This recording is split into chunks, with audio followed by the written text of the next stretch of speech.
So I've been thinking about transitioning out of my role for some time, but I think that it became much more concrete during the pandemic. First off, we had to do an emergency executive transition planning to make sure that should anything happen, that we have a plan. And then with that, we started building redundancies to make sure that there was shared knowledge about what I was doing. And also, we wanted to have a way to share information widely throughout the organization and with the board. So, one of the things that we did was move to SharePoint and save our documents and information very differently than before.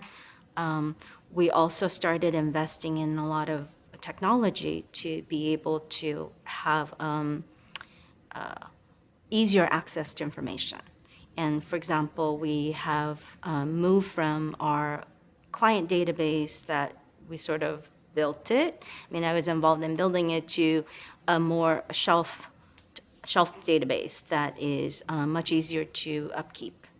And we also invested in building a donor database where I am brain dumping, so to speak, in my relationships and kind of building out all those pieces to make our organization more sustainable and also transferring information.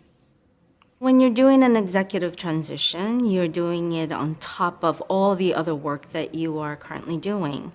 And it's not just you, the executive director, it's also everyone around you.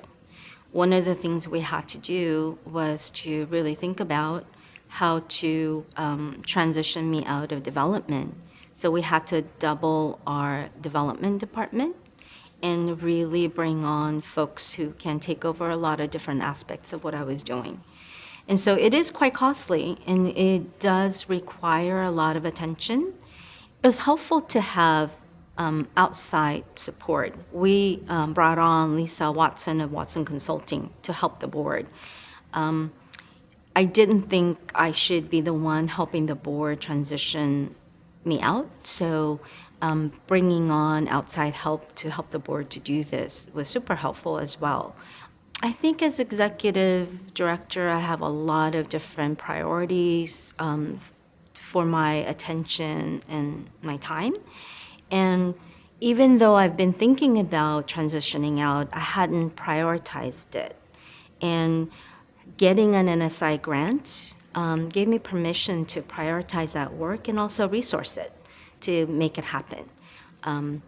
It helps to have grant deliverables and timeline to really make sure that I'm paying attention to something that felt subconsciously very selfish.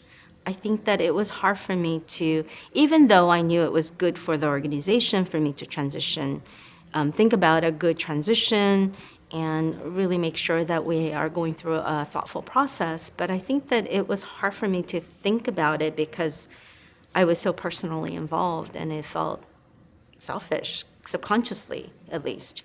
So it really helped to have the grant and to help me focus on that work.